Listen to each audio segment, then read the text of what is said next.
Hey, everybody, welcome back to Conversations in Ken's Café. We've got a special treat because we've got a citizen scientist, a mycologist, practicing social scientist, psychology, molecular biology. Um, I can't, I don't even want to give the list. It's in the description, guys, because it's extensive, written books, teaching everywhere. William, thank you very much for joining us and sharing your love of the planet, basically, because you're into everything in the ocean sciences. Tell us a little bit about yourself, man. It's my pleasure, really. So I'm a permaculture designer. So Okay. I work with whole systems design in nuanced fashion, I would say, because I kind of started to look at different angles of whole system design that a lot of traditional practitioners weren't working with. Okay. Whenever I got interested in permaculture was in my late teens. Into my early 20s, and a lot of my mentors provided me with a lot of really valuable information. But then I would start to see mushrooms, and I would have questions about like the microbes and the algae, and they weren't really able to fulfill that for me as far as my education went. So I quickly realized that those were the missing pieces in the reality that I was trying to build for myself, Mm-hmm. and understanding that that who I am as a diverse individual, as a young person, in this reality, that the reality that I was trying to create was also conducive for a lot of other people that were like me, or a Yeah. lot of people that resonated with what I was doing. So I was like, all right, let me try and fill in these blanks. So that's where I started working with fungi, where I started working with algae and Mm-hmm. insects and 3D printing and recycling and all sorts of different things. And all of the different things that I got into because they were things that I needed in my life. Yeah. I dropped out of high school when I was 16. Mm-hmm. I always say it was interfering with my education, and that's a quote that I got from the late uh, oh man, to Barry Carter. His was his name. Okay. He was a citizen scientist. Also, he said I dropped out of college because it was interfering with my education, and I always found that so amusing. Yeah. So I started And saying that. so truthful, though, when you really look at it, it's very truthful. So I just try and resonate with the truth with my truth. So Yes. Yeah. and yeah, so uh that really put me in an interesting position. I was in central Pennsylvania with my Mm-hmm. partner as I got my first apartment. I'm 17 years old. So trying to figure out how to navigate this world and create a reality that's conducive of my health and health of my family. We had Yeah. a son, our first child whenever I was 20. She was 19. And now we have two kids. And so Mm-hmm. to create a reality that was conducive of us having like healthy organic food and Yeah. good resources and good foundation, I had to look into alternative methods, and a lot of people do. There's so many people that the traditional route isn't working for them. The traditional route in life Yeah. isn't working for them. So I was like, okay, if I can help to create new realities for people like me or people that are going through different things in life like myself, then that's my community. So that's what I did. Now, like, we're really wanting to talk a lot about the damn pure and the synchronicities that you found in your quest for understanding this world and how it works and understanding how you work. How did you run across Dragonfly Earth Medicine? So I ran across Dempure Dragonfly Earth Medicine on Instagram, just the information that they were putting out. Um, I couldn't say exactly the first time that I saw them, Mhm. um, but as soon as I came across their page, I was like, okay, this is on point Yep. exactly with what I'm trying to be working with. And as far as cannabis goes, I mean, that's incredible. A lot of people don't know because professionally I'm presented as a mycologist, but the Mhm. way I got introduced into the whole realm of ecology was through cannabis. So cannabis was the first organism I ever cultivated. Yeah.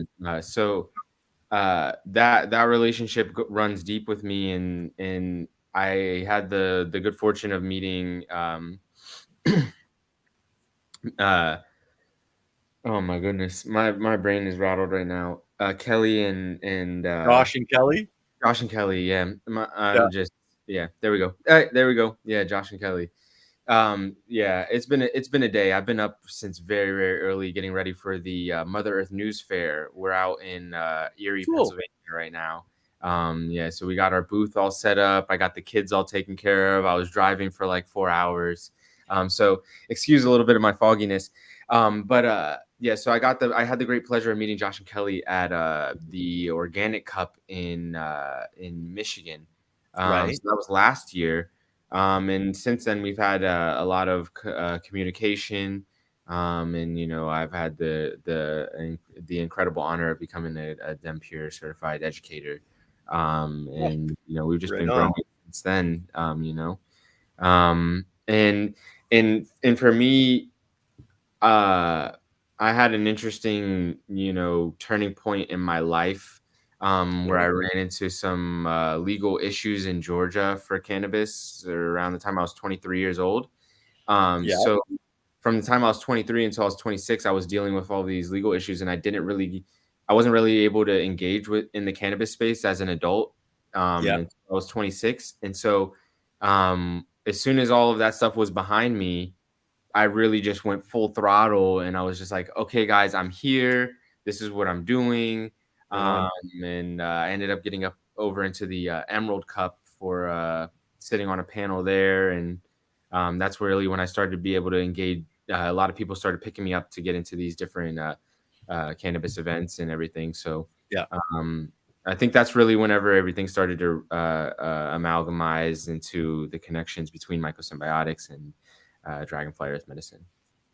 Oh man, that's fantastic. I know, like, I'm an old country boy, and when we were looking at organics, one of the things you wanted to see was mushrooms in the field, because then you knew you were actually dealing with not dirt anymore, but you were dealing with a living soil. Mm-hmm. Um, you're heavy into the mushrooms. You have your own business. The picture we put up for the thumbnail has you holding cordyceps. Mm-hmm. Tell us a little bit about that journey. Yeah. So when I was young, I mean, I don't know what the audience is or what I should say or anything, but like I We're always wide open. We're 90% cannabis and right into plant medicine. wonderful. So I always encourage everybody to navigate the world in their own, but take everything as it is. So yeah, I was like 16, 17, and I just like I said, I got my first apartment when I was 17 and moved out. And as I was starting to experiment with plant medicine and fungal medicine, um, there is a lot of Grateful Dead lot community where I live in Cool. Pennsylvania, and that generation is like the parents of the kids that were my age in high school.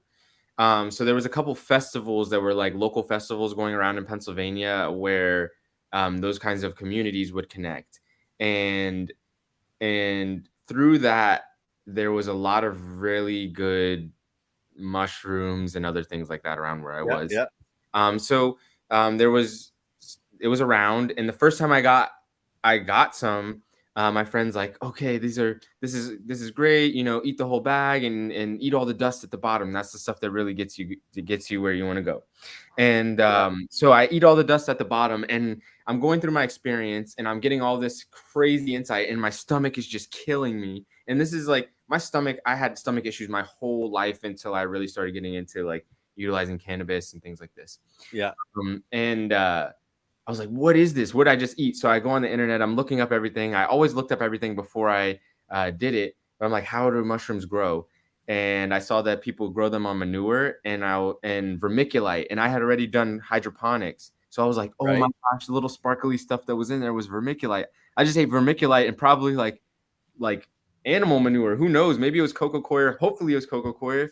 So I'm just like, all right, write that off, and immediately I was like, I want to grow these myself. I want to figure out what this is. Yeah. So from then I started growing on coco coir, and that was my first introduction into working with mushrooms. I think I got Hmm. cultures from like Sporeworks or something like that on the internet. It Yeah. was Yeah. a different realm back then. You go on like Shroomery. I got the like book that Terrence McKenna and his brother made back then, and Yeah. watched this DVD from this guy, Roger Rabbit or something like that, on Shroomery was his name. It was Okay. he had this whole DVD on how to make brown rice flour cakes with vermiculite. And I watched that, and that was like completely my introduction into mycology. I got a couple successful grows. I felt like they would like talk to me in my dreams because I would have them at the end of my bed. Um, and yeah, I started practicing a lot of meditation and consuming them. And Yeah. and from that point, I slowly like ended that cultivation experience because the amount that I grew, I didn't even need that much. I didn't have any market for it. There wasn't any business. I didn't have any business doing market with it. So I just started to like consume. I just consumed it, and that was enough for me. I had it more than enough. I learned all my lessons that I need to learn, Yeah. and I kind of just stopped cultivating until I got into permaculture, which was a couple years later. Which you can see, I'm Mhm. doing a permaculture introductory course in Harrisburg this week coming up. Yeah. And as I got into permaculture, and I would ask my mentors, I'm like, "Hey, there's mushrooms in your hugelkultures. What mushroom is this?" And they said, "I don't know." So I was like, "Well, if I could figure out what this is, and I also know how to grow mushrooms because I did it before when I was a little bit younger, then Mhm. maybe I can answer these questions that I'm having that people can't answer for me. That maybe a lot of other people are having these questions that nobody can answer." Yeah. Yeah. So I just took the knowledge that I had from growing like the PF Tech cakes and all this kind of stuff, and I started growing oyster mushrooms, and I started growing Yeah. lion's mane mushrooms and reishi Yeah. mushrooms and shiitake mushrooms, and that started working out really good for me. And since then, I started a business in 2015, the year after my son was born, because I wanted to legitimize myself and create something of a legacy for my son. So I Yeah. created Mycosymbiotics in 2015, and I also created MycoFest. Um, when I was 18 years old, which was before this, I started a nonprofit organization called Community Compassion, which Cool. houses the festival MycoFest.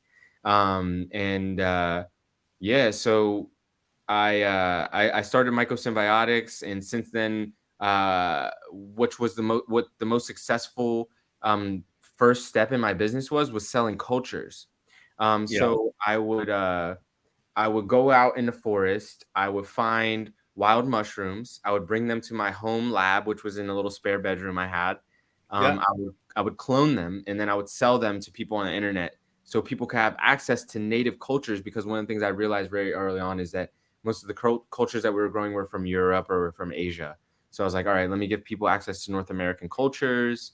We started growing our culture bank. At the first Myco Fest, we found Cordyceps militaris, and that kind of just exploded my Cool. career in mycology. Well, and you're not just at that one event. I just wanted to point that out to people that you're at the Southwest Fungi Fest.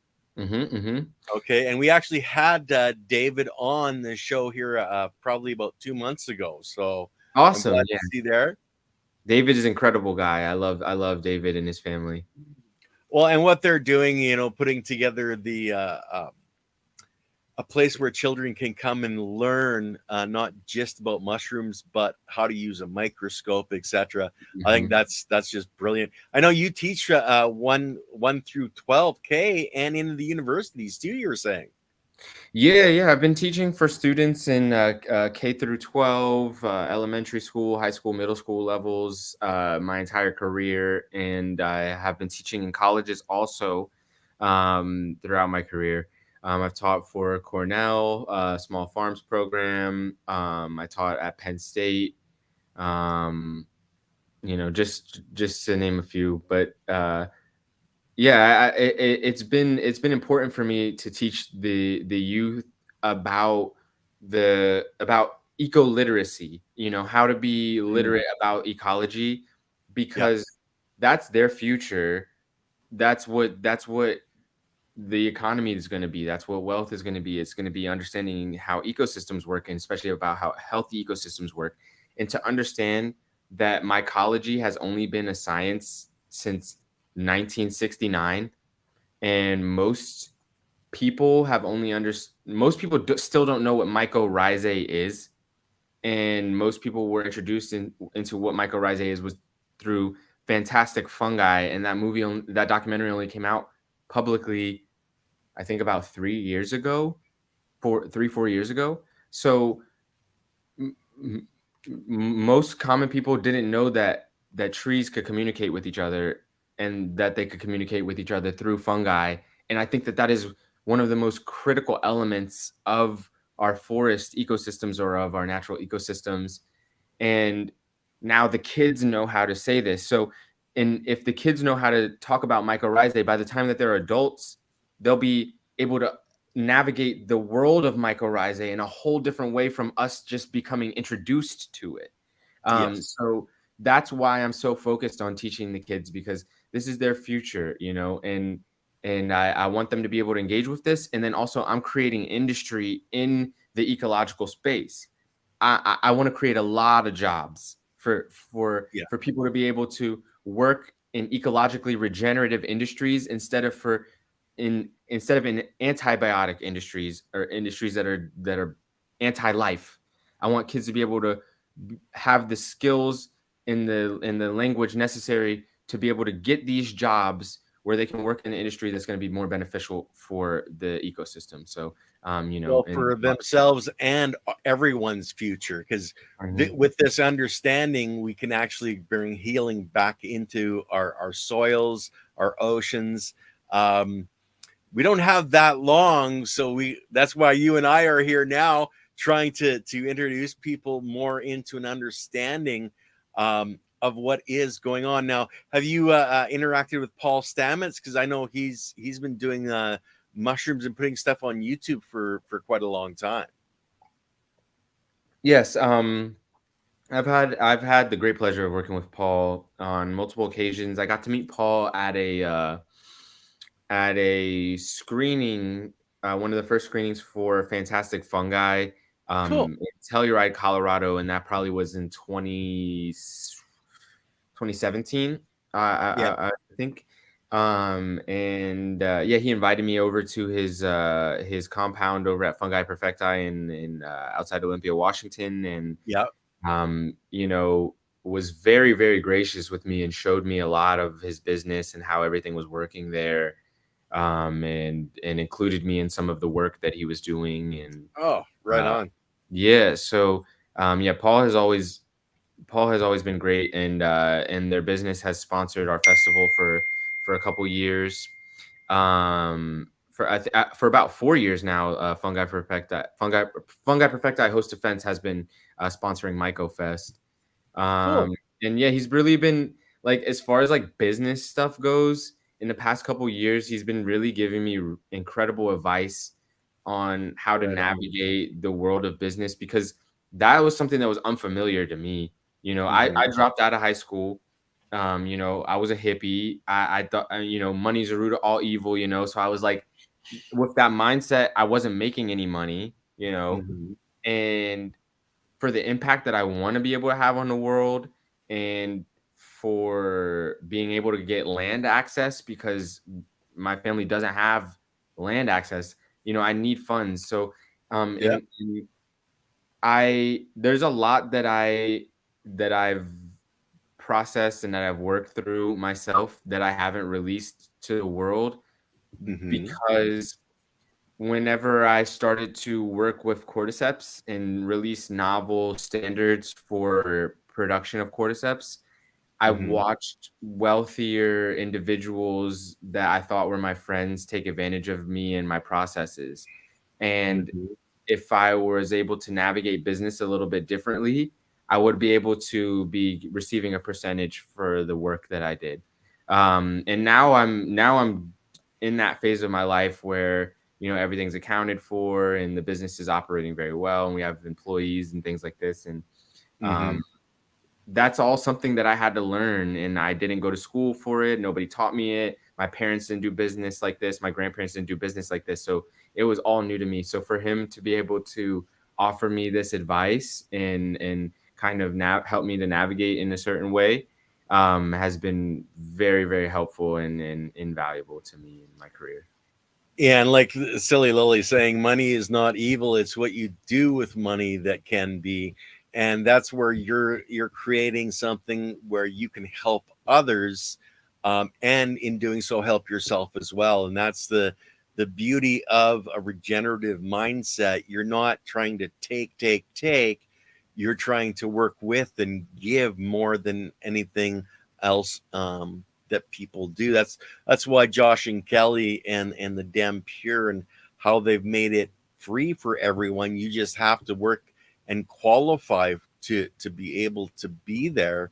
Um, let's talk a moment about the closed loops. That you have to have at least 6 closed loops, um, to have a Dem Pure certification. What are Mhm. some of your closed loops or favorite closed loops? Yeah, I mean, there's a lot of things, a lot of ways that we work to close loops in our community, in our area in central Pennsylvania. And one of my favorite things is early on in my career, when I first started cultivating mushrooms, I didn't really understand how to access agricultural waste products. So, what I started Okay. doing first was operating in urban areas to close the loop on different waste streams that were ending up in landfills and producing noxious gases Cool. into the environment. So I started working with coffee grounds, and that was one of the first things. And we see coffee beans in here in the cafe. So I started to go around and collect used coffee grounds from different cafes in my area. And as Mm-hmm. long as you collect them the same day that they brewed them, the hot water from them brewing them kind of pasteurizes the material, and you can introduce Okay. mushroom culture to them. So I was able to grow mushroom culture on these coffee grounds, produce really beautiful mushrooms that I was able to sell at farmers market, and then take that material and compost it, and grow really incredible crops. Uh, in my garden. And one of the things that I like to do early on was utilize insects in our composting process. And I realized that a lot of these beetle larvae, like the Mm-hmm. mealworms and the superworms that you could get for like feeding reptiles or birds or things like this, Yeah. are very inclined to eating fungally decomposed product. Especially little bits of mushrooms and things like that. So I was utilizing these insects to help with the decomposition of the mushrooms. Mm-hmm. One of the things that we also started to do was to create compost tea that we would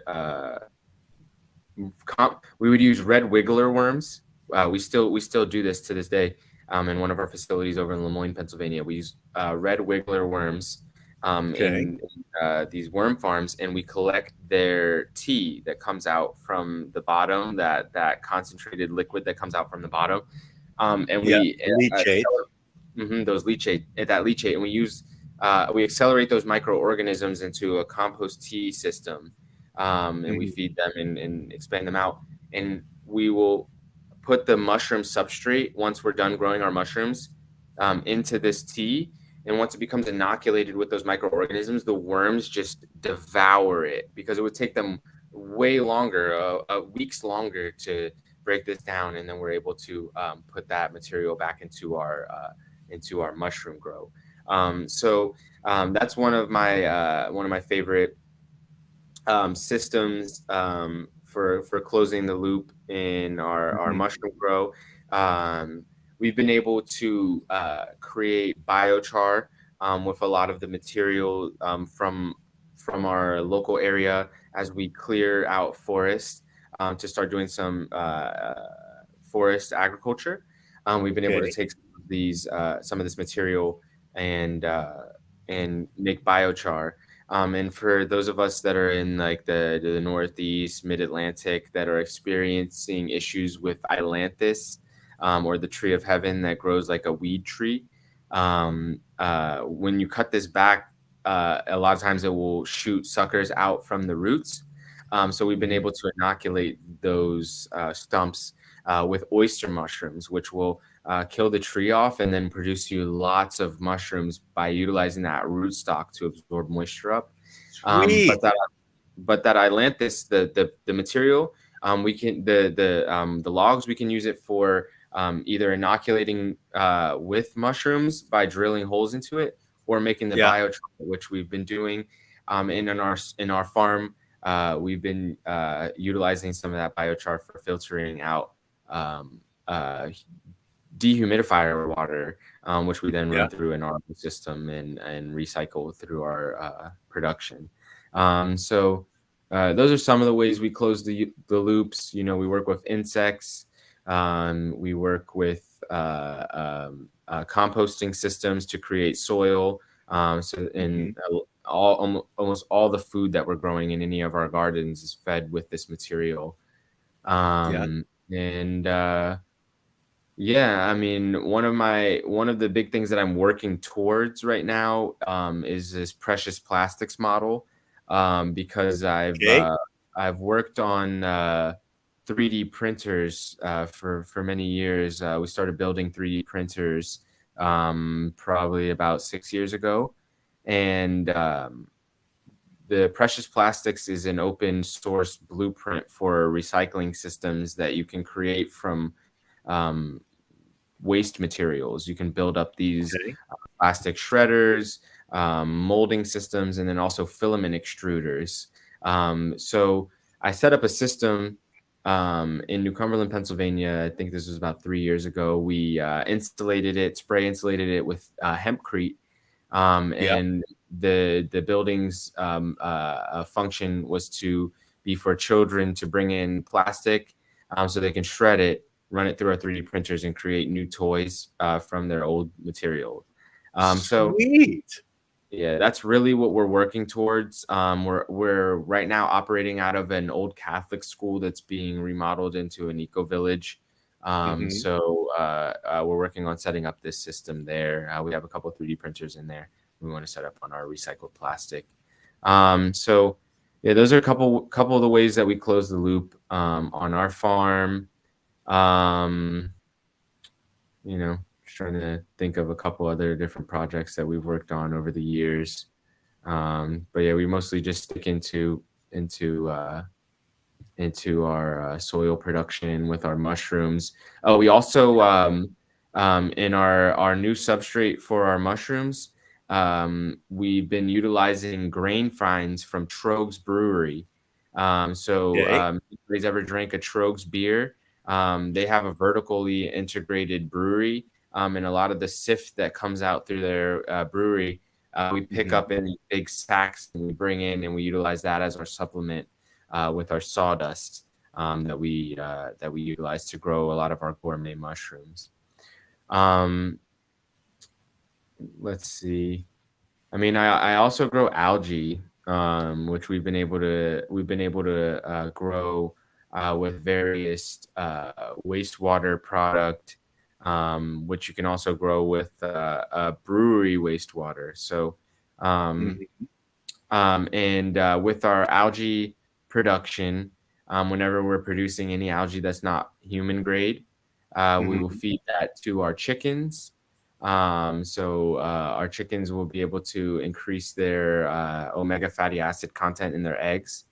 Yeah. And we will also feed our chickens our cordyceps substrate. So when we grow our cordyceps mushrooms, Mhm. whenever they're done being produced, the material that's left over, the people technically call it cordyceps waster media, we'll feed that to our chickens. And there's research from China showing that chickens that are fed cordyceps waster media will have increased yolk mass with reduced cholesterol in their yolk, with the Good. potential of having the active ingredient cordycepin in their eggs.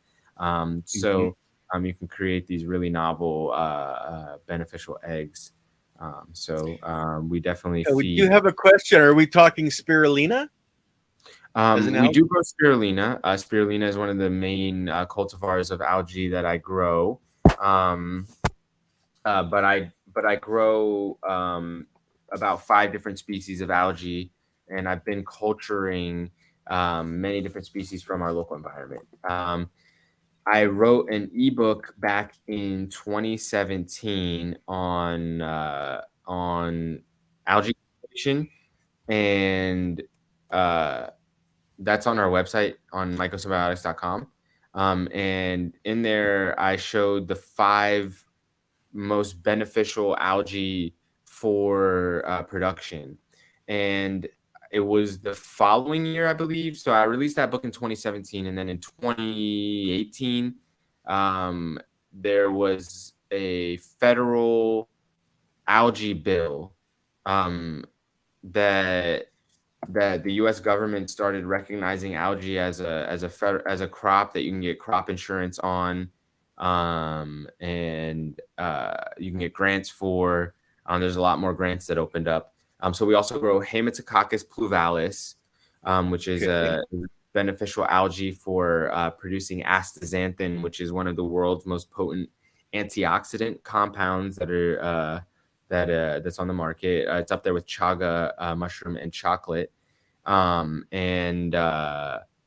we grow Nanochloropsis, which is beneficial for omega fatty acids, so that we can get a good source of sustainable omega fatty acids for our family, so that we can have healthy brains. And then we also grow Chlorella vulgaris. Chlorella we grow for its nutritional benefits, but also for its detoxifying potentials. So chlorella is one of the things that I would go to for any heavy metal Right. toxification, for pulling heavy metal toxins out of our body. Those are algae is really great for closing loops with wastewater. For rain barrels, we've been working with triops for dealing with mosquito larvae. They'll eat the mosquito larvae. They're Okay. little shrimp-like organisms that you can use, and they're native in North America.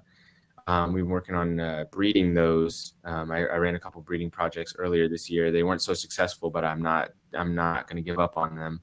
Okay. And We've also been working with brine shrimp. So brine shrimp are like sea monkeys. We've been Okay. working with some breeding trials with those also, um, Hmm. uh, because they're going to be incredibly beneficial for aquaculture, and for aquaponics, for land-based aquaponics as the oceans become more regulated.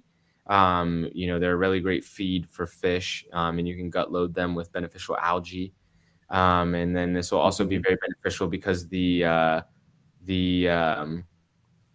salt lake that most of the brine shrimp are harvested from is being diminished right now, from the Okay. urban development over there. So having some way of producing brine shrimp in culture or in agriculture is going to become very beneficial into the future. I just wanted to point out because you actually did a video, um, and it's all about spirulina. So, guys, you guys want to learn how to grow spirulina? Here you go. I posted it in the chat. Check it out. Check it out. Yeah, I have a 2-part documentary series, a mini documentary series that we did on cultivating spirulina outdoors. Cool. Yeah, it's really, really, really a great crop to grow. And you can grow it on non-potable water. You can help to create clean water by growing it. It uses you don't need fertile land to grow it. You can grow it on a rooftop, and it doubles in size every day. So, growing algae is like some of the fastest growing agricultural crops, and surprisingly, they use less water than any other form of agriculture. And they actually produce the bulk of the oxygen on our planet, which is always a benefit to us. 70% of the world's oxygen, is produced by algae. Yeah, it's not the trees, guys. We got to really focus a little bit on our oceans before we lose our oxygen. I mean, considering that there's more atmospheric CO2 than there's ever been in any time that humans have existed, I really think that it's important to work with algae and, have a lot of plants around to increase the oxygen in our general areas. Yeah. Well, you consider the CO2 that has been broken free by killing the biology in our soils. I think that's where a lot of the CO2 is actually needs to be put back into our soils by growing biology and not just throwing NPK at things. 100%. A lot of people are just starting to become aware of the fact that there is a lot of living algae in soil, and it's very algae. There's this really great talk on algae on YouTube from Scripps, which is Ocean Research Center in California.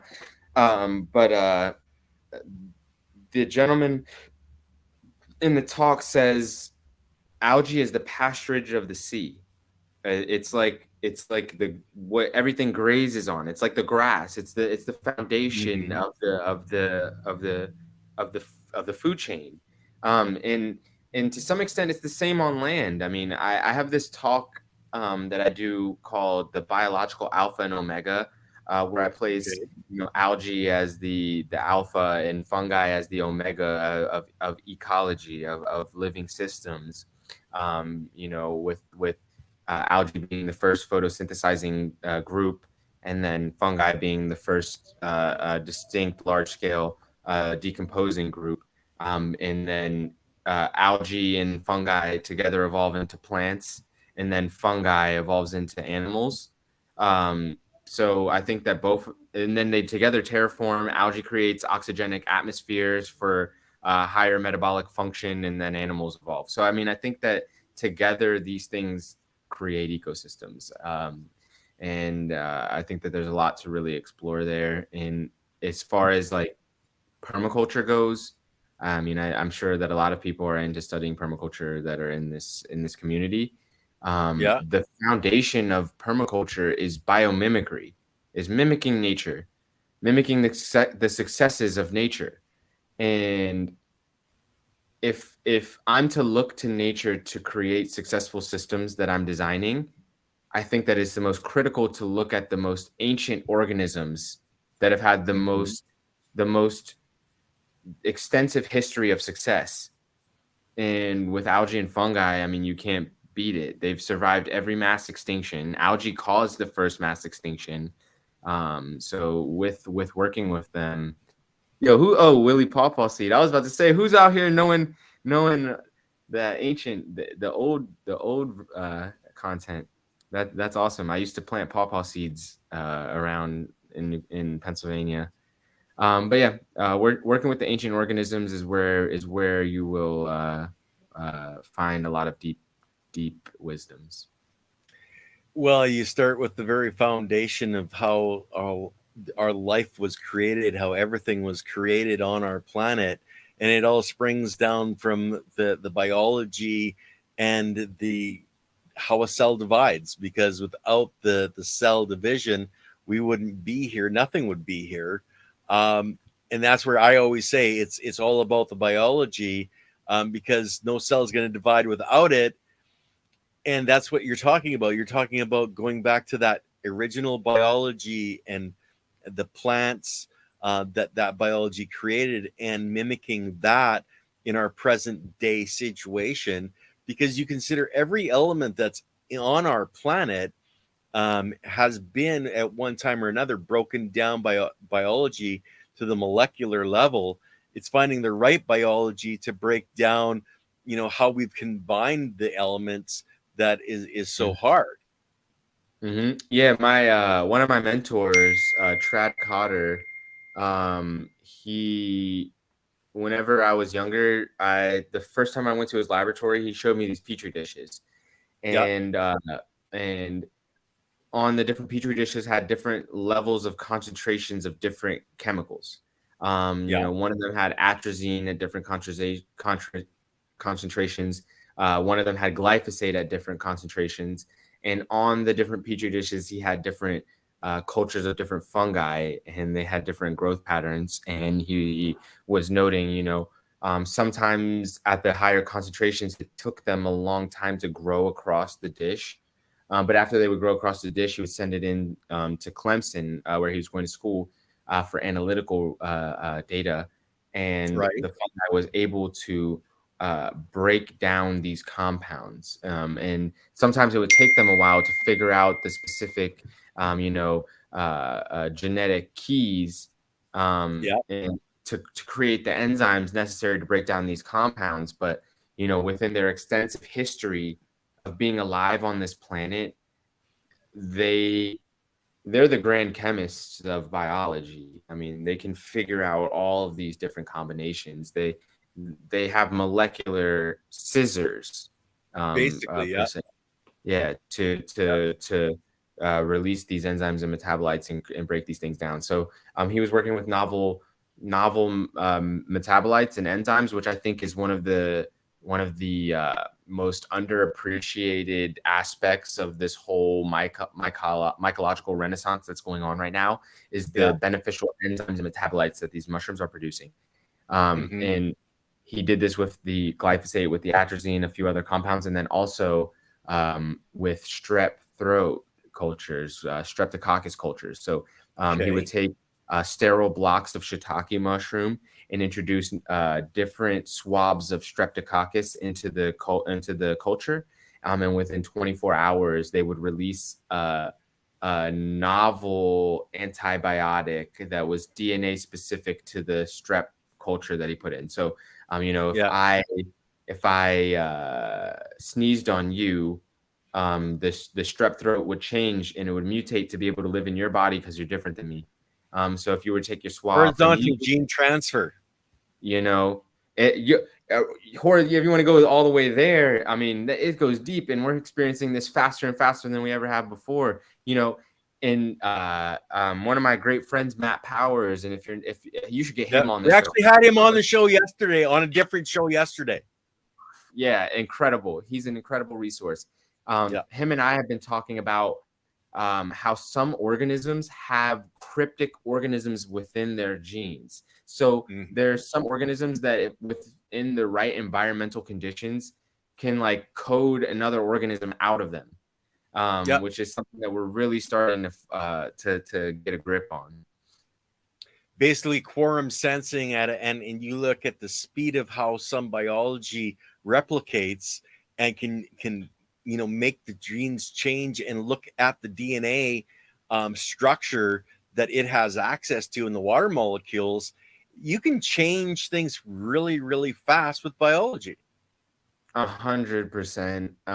We're really understanding this on whole new levels right now, very dynamic levels. And the way that we're interacting with it is just going light speed right now. As the equipment, it gets better and better and better. And I love how, like, Matt, I don't know if you're part of the group that he talked to about holding the flashlight while you're doing the microscopy. So you get a side light. He actually, I don't know if you were part of the 400, but he announced it last night, where it's a total different way of looking through your microscope, and you see things so much clearer than you did before. Yeah, I mean, it's a whole new age of again, ecological literacy, of understanding how to speak about these things, understanding how to see these things. And yeah, I love communicating with Matt. We're like really helping to hash out some of these ideas and communicate them so that we can communicate them to the public. Well, see, it's like I say, it's next level. You guys are the ones writing the book. Matt's writing the book. You've written books. You guys are on the cutting edge, and that's where Damn Pure really is on the cutting edge, bringing all this together to heal our planet. And they're doing it on a global scale. And that's, I think, what you're doing as well. Because like, I know you're at the different fungi fests, and you're out there teaching at universities. what's the favorite thing that you do to teach people? Or who's your, no, better yet, who's your favorite audience to teach to? Um, I mean, true. That's an interesting one. I mean, I really love teaching at the festivals where there's kids and there's like a whole diverse crowd. Mm-hmm. Um, I like teaching, and I like teaching to like high school and college students, Mm-hmm. because a lot of them are like looking for something to get engaged with, to like start, putting energy into their adult life. Mm-hmm. And I think that that's really where a lot of my energy hits. um I'm working on creating better communication for younger students. As I've Mm-hmm. gotten older, I've started to forget that I'm speaking in a way that's not very comprehensible. If you Like, can teach a 5-year-old what you're trying to present, you can teach mhm, all of us. mhm. So I'm working on bringing myself back down to that level, Mm-hmm. and engaging in that way. But yeah, right now I would say just, high school, college, and then that diverse festival crowd. That's really like my favorite. And in all my classes, engaging with so many different people from so many different walks of life, and then seeing how the questions that they ask, or the suggestions that they offer, really helps to kind of like refine or sharpen my blade, um, in becoming a better educator and creating better systems. Yeah, yeah. And that's really the key, because it's the knowledge and the understanding that we need to get out to as many people as we possibly can. And that's why I started this channel. That's why we're here having this type of a conversation.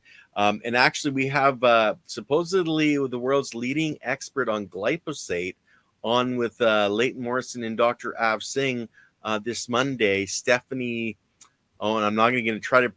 I can't remember her last name, but her first name is Stephanie, out of Hawaii, coming on to talk about glyphosate and what we can do to get rid of it. Yeah, I mean, again, we're like dealing on the future that we're facing. The future that our kids are facing is molecular remediation. You know, Mm-hmm. that's the reality. Sometimes I don't like to talk about how much I see in the world. Like, when I walk around outside, I see a lot, and like sometimes I don't want to freak people out in communicating about it. But yeah, we're facing molecular remediation in the world. So, to be able to understand that and to be able to figure out how to navigate that, it's important. We have to be able to talk about it. We have to be able to have those conversations, Mm-hmm. um, to understand that like all of our bodies have microplastics and endocrine disruptors in them. It's almost impossible to escape, no matter how organic you make your life or whatever. Well, there is that tribe down in Australia, I think, where they can't even get close to them. So they've never ran into human beings like us. But Mhm, it's in the environment, it's in our air, it's in the water, it's everywhere. There is no avoiding it, whether it's in all the food that we eat. But mhm. having I the right was. biology. Go Oh, I'm ahead. sorry, let me cut you off. Oh Um, no, I was just gonna say, having the right biology in your body that's going to break that down, and that's where you were talking about, or we were talking about gene transfers.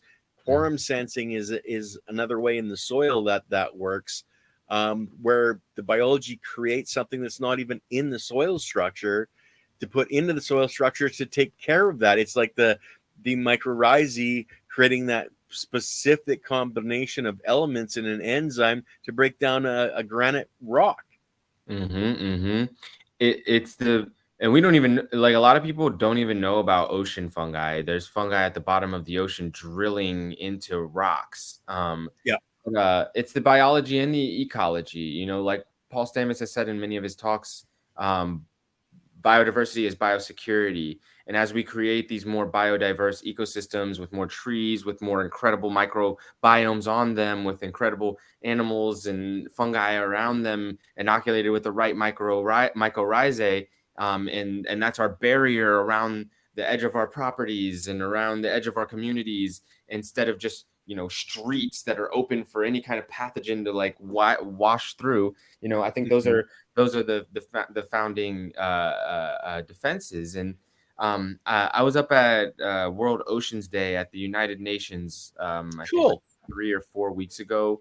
And in the group that I was with, one of the individuals that I met, she goes on expeditions into the polar ice caps. And Oh, once she gets out right as on. far as she can go, she gets samples of the ice, of the snow, and sends Mhm. it into different scientists to test for microplastics. Mhm. So again, understanding that as far away as you can go into this furthest depths where humans don't even It's there. go, and you find that, we have to be talking about this. We have to understand this so that we can create the right biology, the right Yeah. systems to deal with it, because that's what we're facing. And we have really, really novel developments. One of the I have 12th generation, maybe 15th, 16th at this point, mealworms that I've been raising on eating polystyrene. So back in, I think, Yeah. like Yeah. 2012, 2013, I found about the mealworms that were eating the polystyrene. The Tenebrio molitor species and the Zoophobos morio species that have the different species of micro organisms in their gut flora Yeah. that are capable of degrading polystyrene into compostable material and water. Mhm. And there's research showing that the more generations that you breed out on consuming them, the more successful they are at the degradation. So that, in alignment with some of the Pestiliopsis work that individuals are doing, aligned with fungi like Lentinus tigrinus, Mhm. the shiitake relative that grows in Texas. Um, Right.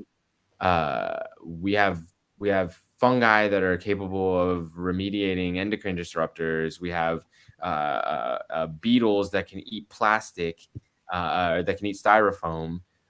So the more that we work at this, the more that we can find these novel things, the more that we understand, the more literate we are in understanding that organizations like the Dow and other private scientific research institutions Mhm. in the early 1900s developed commercial plastics by sticking them into compost piles and then pulling them out and seeing which organisms were growing on them and which enzymes and metabolic acids they were using to break down the plastics to create Cool. plastics that were more resilient to the organisms that were capable of breaking them down.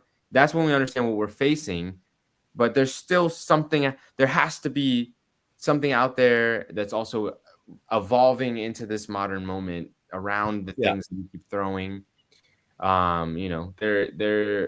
There's going to be a lot of fun things to play with into the future. For me, I don't look at it as like something to be afraid of. I look at it as opportunities to do more cool projects, because this is the world that I was given. And Yeah. regardless if I'm afraid of it or if I'm not afraid of it, this is the world that I was given. So I can look at it as opportunity, or I can look at it with fear, but I'd rather look at it with opportunity. I think that's the only way to really look at it, because if you're operating on strictly fear, then you're in a little tight ball hiding away somewhere, waiting for the world to fail. Mhm. Um, I'd rather keep going and keep building, keep growing, keep learning and understanding, and trying to fix the problems. And if we don't make it, we don't make it. We all got to die sometime, Mhm. But with if you're not moving forward, trying to help, in building caring, sharing community, what are you really doing? I would rather, like you, be out there doing and helping and finding these novel things. And Mother Nature, she just keeps finding some kind of a way to fix it. If we get out of her way and help her where we can, I think that we do have a chance. Mhm. Mhm. Mhm. Yeah, and you know, realizing that we all have an ecological function Mm-hmm. when we get out of our own way. I think that that's something very important because in that understanding, then we can act as part of nature again. Mm-hmm. And I think that that's really what's our highest function. I think that's what uh, a lot of indigenous cultures, reach that understanding in themselves is becoming a part of the ecosystem in the way that we can be this novel human that is capable of mimicking all of the different functions of nature, that's capable of mimicking all of the different geological functions, Mm-hmm. in creating, more novel ecosystems that are capable of producing, interesting things. I think that's really what we're here for. I want to see more of that. I want to see more novelty in our ecology. Well, I think the biodiversity is one of the keys to everything. Like if you don't have that in your soil, growing your plant, um, then your plant's never going to be able to reach full genetic potential. Mhm, Um, you've got to have such a wide variety that you can deal with the situations that do arise from other biology attacking your soil system or your plants. But if you don't have that wide variety, you're it's like having one wall in a windstorm. Okay, step out from behind that one wall and you're toast. I wonder if anybody has been studying the microbiology of the cannabis plant, like the indigenous mycorrhizae that is found in Nepal or in Tajikistan or in Afghanistan. If anybody Um, has studied I the don't know micro. if somebody's actually done all the studies everywhere. I really want to say somewhere somebody has, Hmm. but I think a lot of guys were chasing strains and THC, etc., not paying so much attention to what was under their feet, because really, the understanding of biology and how it really works and affects us isn't that old, as a wider understanding. And like one of the things that I found out whenever I was studying truffles is that a lot of the aromatics on the truffles comes from the Mhm. microbiome of the truffle. It comes from different organisms on the truffle. So Mhm. I was always was wondering, like with cannabis, especially in the different native environments, if to some extent the different um, aromatics had something to do with the microorganisms on the outside of it that were processing some of the compounds that were coming off of the cannabis and changing it into different compounds. And I would say that there's a really good possibility that anything that affects your plant is going to volatilize some of the materials that's on the surface. So I would say 100% yes to that. But I am more of a citizen scientist and researcher than a true what I would call a scientist. But I see your young family has just shown up. So if you would like, we can end it here, my friend. We're just about at the hour anyway. Um, how does that sound to you? I think that would probably be what's best at this point. Again, we're out at the news fair. Yeah. I was hoping to be a little bit more set up, and I didn't know that they were going to close down the convention center for us. But I really appreciate you making time for me and providing a platform. And I hope to communicate with more people. If anybody is in the Northeast and Mid Atlantic. I definitely encourage you to check out MycoFest. You can find information at mycofest.net. And if you go to mycosymbiotics.com, you can get linked to MycoFest. But it's coming up the first weekend of August. We do it always every single year, the first weekend of August. And that Cool. is a festival that I created to promote ecological literacy. So we bring experts from all around the country. This year, our keynote speaker is an expert in truffle cultivation and truffle ecology. Cool. He actually went to school for cultivating mycorrhizal fungi, like before I was even born. So as long as I've been alive, Dr. Charles Lefevre has been studying mycorrhizal fungi cultivation, and I think that really that's the next stage for us as English-speaking mycologists, because the Eastern world has been Eastern in the sense of if you're a European person. I try to stop saying Right. this all the time, but the Asian cultures, they're very, very effluent. They're very, very literate on how to cultivate mycorrhizals, how to cultivate a very diverse, nuanced variety of fungi, and I Hmm. really that's what's next up for us. So I'm trying to really push more of this in our education, in cultivating mycorrhizae, because I mean, if anybody goes and listens to Dr. Charles's talk at MycoFest, and hear a little bit about cultivating truffles, and then expands on that, Hmm. I really think truffles is going to be the hitting point in that one thing that's like very economically viable, super flashy. Like this is the mycorrhizal fungi to cultivate. But once you figure out how to get a mycorrhizal association on a plant, the whole world of all of that is open to you in creating novel mycorrhizal connections, creating amplified food forests that are not only producing you nut trees and fruit trees, but those nut trees and fruit trees are producing chanterelles and porcinis and truffles and all of these kinds of things. That's where we're going. That's where I want to take this. So Cool. I appreciate you for giving me the platform. I'm gonna go tap out with my family. Well, stick around. I'm going to close out the broadcast and then we'll talk for a minute afterwards. So, guys in the chat, thank you very much for coming. As I said on Monday, of course, we got the OG's Power Hour, and then we do have the expert Stephanie Senef coming on to talk about glyphosate. So, you're going to want to check those out. Then we've got Andy on Wednesdays, the Invisible Gardener, and Luna is back by herself, or the two of us again next Thursday.